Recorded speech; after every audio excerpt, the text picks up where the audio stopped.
बाळासाहेबांच्या तमाम शिवसैनिकांना, तुमच्या ह्या अनिश गाढवेचा, बाळासाहेबांच्या लहानशा शिवसैनिकाचा आणि शिवसेनेच्या प्रवक्त्याचा मानाचा जय महाराष्ट्र. शिवसेना या विधिमंडळ पक्षाचे अधिकृत मुख्य प्रतोद, शिवसेना या विधिमंडळ पक्षाचे एकमेव अधिकृत मुख्य प्रतोद. मी अधिकृत हा शब्द यासाठी वापरतोय कारण हा अधिकृत शब्द या गद्दारांच्या कानाजवळ घुमला पाहिजे. हा अधिकृत शब्द या गद्दारांच्या कानाजवळ वाजत राहिला पाहिजे. अधिकृत अधिकृत अधिकृत, कारण हा अधिकृत शब्द यांच्या झोपेत सुद्धा यांना आठवला पाहिजे. भविष्यात आपलं राजकीय आयुष्य कसं अधांतरी आहे, कसं हवेमध्ये असणार हे यांना रात्रंदिवस दिसलं गेलं पाहिजे. त्यामुळे हा अधिकृत शब्द तुम्ही अंडरलाईन करा. ज्या शिवसेनेच्या मुख्य प्रतोदांची नेमणूक authorise chief whip of Shiv Sena legislative party, ज्यांची नेमणूक माननीय सर्वोच्च न्यायालयाने वैध ठरवली, ज्यांची नेमणूक माननीय सर्वोच्च न्यायालयाने अधिकृत ठरवली. तुम्ही पाहिलं असाल 145वे पान, 146वे पान, याच्यामध्ये सुनील प्रभू साहेबांची प्रतोद म्हणून आणि अजय चौधरी साहेबांची गटनेते म्हणून ही नेमणूक ही वैध ठरवली आहे सुप्रीम कोर्टाने. आणि हेच सारे रेफरन्सेस पुढे घ्यावे लागणार आहेत. हेच सारे रेफरन्सेस, खरं तर हा सारा निकाल याच रेफरन्सेसवर दिला गेला पाहिजे होता.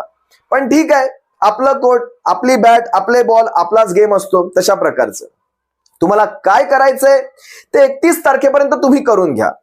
कारण तुम्ही आज पाहिलं असाल या कोर्टामध्ये, म्हणजे ह्या ट्रायब्युनलच्या, या विधानसभेच्या अध्यक्षांच्या कोर्टामध्ये मी म्हणतोय, आज यांचे वकील जेठमलानी चिडताना दिसत होते. त्यांची वारंवार चिडचिड होत होती, घालमेल होत होती. कारण यानं त्या प्रकारे सुनील प्रभू साहेबांना गोंधळण्याचा एक प्रयत्न चालू होता. कशा प्रकारे गोंधळवता येतील, वेगवेगळी उत्तरे कशी घेता येतील, कशा प्रकारे कहाणी बनवता येईल, हे सारं करण्याचा एक आटोकाट प्रयत्न आपल्याला दिसत होता. माणूस केव्हा गोंधळतो? ज्या वेळेस त्याच्या मनाप्रमाणे, त्याने ठरवल्याप्रमाणे गोष्टी घडत नाहीत. या जेठमलानी साहेबांचं अगदी असंच घडत होतं. त्यांनी अनेक प्रकारे गोंधळण्याचा प्रयत्न केला. पण तुम्ही लक्षात घ्या, शिवसेनेची परिस्थिती ही सत्य परिस्थिती आहे. सुनील प्रभू साहेबांना हे सारं सोपं जात होतं कारण त्यांच्या मनामध्ये सत्य होतं. जे काही आहे ते सत्य आहे. आम्हाला उत्तरं बदलायची नाहीयेत. आम्ही काल काय बोललो, आम्हाला आज काय म्हणायचंय, आम्हाला उद्या काही बदलायचंय का, असं काहीच नाहीये. त्यामुळे कालही आमची उत्तरे ती होती, आजही आमची उत्तरे तीच आहेत, उद्याही आमची उत्तरे तीच असणार आहेत. आम्ही सत्याच्या बाजूने आहोत. त्यामुळे सुनील प्रभू साहेब कुठेही गोंधळले नाहीत. यांच्या प्रत्येक नो बॉलवर, होय मी नो बॉल हाच शब्द वापरतो कारण हा खेळ चालू आहे, हा सारा चाललाय तो खेळ चालू आहे. यांच्या प्रत्येक नो बॉलवर सुनील प्रभू साहेब सिक्सर टोलावत होते. एक साधा प्रश्न पहा ना, 20 जूनचा व्हीप तो देता देता 21 जून उजाडला कारण रात्रीचे 12 वाजून गेले होते.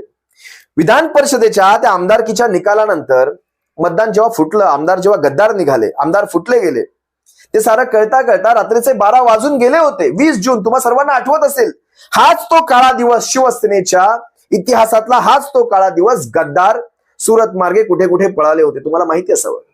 हाच तो काळा दिवस. शिवसेनेचा व्हीप ज्यावेळेस जारी झाला पक्षप्रमुखांच्या आदेशानंतर रात्रीचे 12 वाजून गेले होते. त्यामुळे ती तारीख बदलली असणार, हे स्पष्ट सांगितलं गेलं. काहीच गैर नाही त्याच्यामध्ये, काहीच गैर नाही. शिवसेनेचे हे मुख्य प्रतोद कुठेही गोंधळत नव्हते. प्रत्येक प्रश्नाला ते सामोरं जात होते. तुम्हाला मी आणखी काही त्यांचे प्रश्न त्यांनी जे विचारले ते तुम्हाला सांगतो. व्हीप जारी केला तेव्हा दिवस उलटून गेला होता, त्यामुळे ती डेट चेंज झालेली आहे. स्पष्ट उत्तर दिलं. मग पक्षप्रमुखांनी तुम्हाला लिखित सूचना दिली होती का? काय म्हणाले जेठमलानी, तुम्हाला लिखित सूचना दिली होती का? तर साहेब म्हणाले, अशा प्रकारच्या गोष्टी या घाईघाईमध्ये झाल्या होत्या आणि हे आदेश फोनवर आले होते. अगदी स्पष्ट सांगितलं, जे आहे ते सांगितलं. लिखित सूचना द्यायला, हे सगळं करायला तिथे वेळ होता का? तसा वेळ नव्हता. त्यांनी स्पष्ट सांगितलं. आणि प्रत्येक ठिकाणी ते ज्यावेळेस सांगत होते, काही गोष्टी डिस्क्रिप्टिव्ह मध्ये सांगत होते, म्हणजे ते मागची एक पार्श्वभूमी सुद्धा सांगायचा प्रयत्न करत होते सुनील प्रभू साहेब. त्यावेळेस नार्वेकरांनी यांना टोकलं. नार्वेकर म्हणायला लागले, तुम्ही हो नाही किंवा येस नो अशा प्रकारची उत्तरे द्या, तुम्ही शॉर्ट मध्ये उत्तरे द्या, संक्षिप्त उत्तरे द्या. मग ज्यावेळेस अशा प्रकारे टोकलं गेलं ना, त्यावेळेस पुढे पुढे गंमत झाली. कारण सुनील प्रभू साहेब त्यावेळेस जेव्हा चिडले, त्यांनी प्रत्येक ठिकाणी सांगायला सुरुवात केली, ऑन रेकॉर्ड आहे, जे जे आम्ही काही बोलतोय ना ते सारं ऑन रेकॉर्ड आहे. रेकॉर्ड काढा, रेकॉर्ड तपासा. 1000 वेळा सारं काही लिखित मध्ये दिलं गेलेलं आहे. ते रेकॉर्ड काढा, रेकॉर्ड तपासा, मग तुम्हाला कळेल. ठीक आहे, तुम्हाला संक्षिप्त उत्तर पाहिजेत, तुम्ही घ्या. कारण राहुल नार्वेकरांनी काय टेंभा मिरवला, हे लवकर संपवायचं असेल ना, उत्तर संक्षिप्त मध्ये द्या, लवकर संपवायचं असेल. बघा घाई कोणाला झालीये, बघा राहुल नार्वेकरांना घाई झालीये. अरे अच्छा, सूर्य पश्चिमेकडून उगवला की काय? राहुल नार्वेकरांना घाई. त्याच राहुल नार्वेकरांना जर खरंच घाई करायची असेल तर फालतूचे प्रश्न विचारायला बंदी घाला. एकच प्रश्न 4-4 वेळेस विचारायला बंदी घाला. हा खऱ्या अर्थाने त्याच्यावरचा उपाय असू शकतो. तुम्ही आणखी पुढे ऐका काय म्हणतायत.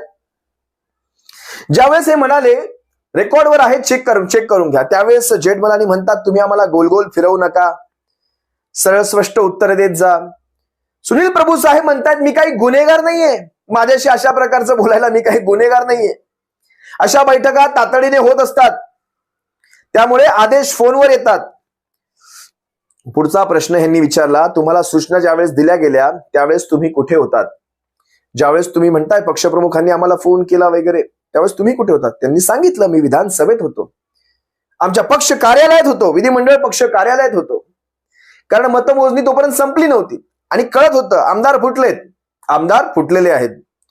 हळूहळू ज्यावेळेस चित्र स्पष्ट होत गेलं, हळूहळू याच्यातला गंगाधरमधला शक्तिमान समजायला लागला, त्यावेळेस व्हीप निघू लागले. आणि मग ज्यावेळेस रात्री उशिरापर्यंत हे चाललं त्यावेळेस ती डेट बदलली गेली होती, तारीख म्हणजे दुसरा दिवस उजाडला होता, त्यामुळे हा गोंधळ तुम्ही पाहू शकता. आणि ते स्वाभाविक आहे, त्यात काही असं विशेष मला वाटत नाही. ते म्हणतात सोबत कोण कोण होतं ज्यावेळेस व्हीप जारी केला. मग मगाशी ज्यावेळेस यांनी टोकलं स्पष्ट सांगायचं नाही किंवा संक्षिप्त मध्ये उत्तर द्यायचं, मग यांनी सांगितलं ऑन रेकॉर्ड आहे, चेक करा. वारंवार तेच प्रश्न विचारून वेळ का घालवताय? तुम्हाला वेळच वाचवायची आहे ना, मग वेळ कशाला दवडताय? ऑन रेकॉर्ड आहे, चेक करा. आणि साऱ्याच्या सारं तुम्हाला अगदी वेळेप्रमाणे दिलेलं आहे, 5-5 मिनिटांचा हिशोब तिथे दिलेला आहे. जेठमलानी म्हणाले प्रभूंना तुम्ही सगळी उत्तरे सरळ सरळ द्यावीत. पुन्हा म्हणाले सरळ सरळ द्यावीत. कारण कसं आहे माहितीये शिवसैनिकांनो, धुलाई चालली होती हो एक प्रकारची. कोण कुणाला धुतंय हेच कळत नव्हतं. कारण ज्या प्रकारे तुम्ही तिथे तो विटनेस बॉक्स आणून ठेवलाय, तुम्ही गुन्हेगारासारखी जी वागणूक देताय, त्या प्रकारे सुनील प्रभू शिवसेनेचे ढाण्या वाघ, हे आमदार शिवसेनेचे निष्ठावंत म्हणजे ढाण्या वाघच समजा. यांची डरकाळी म्हणजे तुम्ही समजू शकता. मागच्या वेळेस त्या शिरसाटाने पाहिलेली आहे.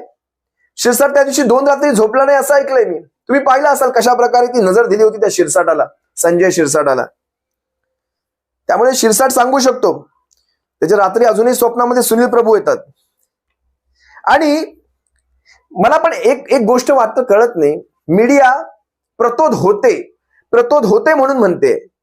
त्या मीडियाला अजूनही कोणतरी सांगावं, chief whip of Shiv Sena legislative party अजूनही सुनील प्रभू साहेबच आहेत.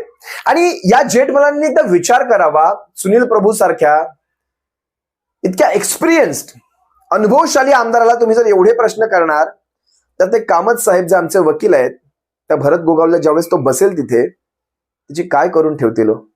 भरत गोगावलेचं तुम्हाला सांगू, भरत गोगावलेला सगळ्यात पहिला प्रश्न विचारला जाईल, सगळ्यात पहिला प्रश्न, आणि मजा येणार त्या काळात, विशेष मजा. भरत गोगावलेची सुनावणी ऐकण्यात एक वेगळी मजा असणार. पहिला प्रश्न विचारला जाईल, बगलेतला रुमाल ठेवायचं कधी बंद करणार? बगलेतला रुमाल कधी ठेवायचं बंद करणार? बरं जाऊ द्या, तो बगलेतला रुमाल जाऊ द्या, कोट कधी शिवला? ज्याच्याकडून कपडा घेतला किंवा ज्याच्याकडून शिवून घेतला त्याला पैसे पे केलेत की नाही? कोटवरची धूळ साफ करता की नाही? अजूनही अपेक्षा आहे का की हा कोट अजूनही वापरायला मिळू शकतो? अजूनही हा कोट घालायची संधी येणार आहे. त्यामुळे लक्षात घ्या, असले प्रश्न भरत गोगावलेंना विचारले जाणार नाहीत. भरत गोगावलेंना ज्यावेळेस तिथे परीक्षेला बसवलं जाईल ना त्यावेळेस, कारण खरी परीक्षा भरत गोगावलेची असणार आहे. भरत गोगावलेचा अभ्यास बघा आता किती कच्चा असणार आहे ते.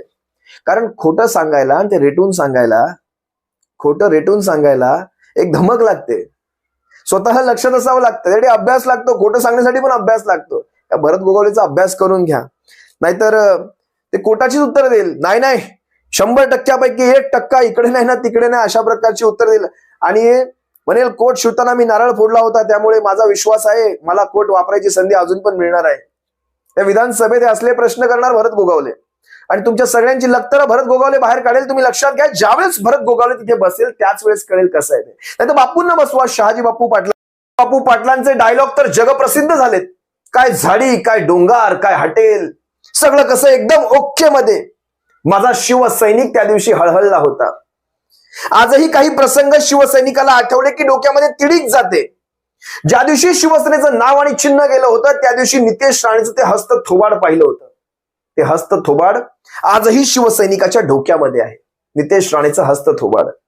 रामदास कदमाचे उद्धव साहेबांवरचे एकेरी एकेरी शब्द आजही शिवसैनिकांच्या डोक्यामध्ये आहेत.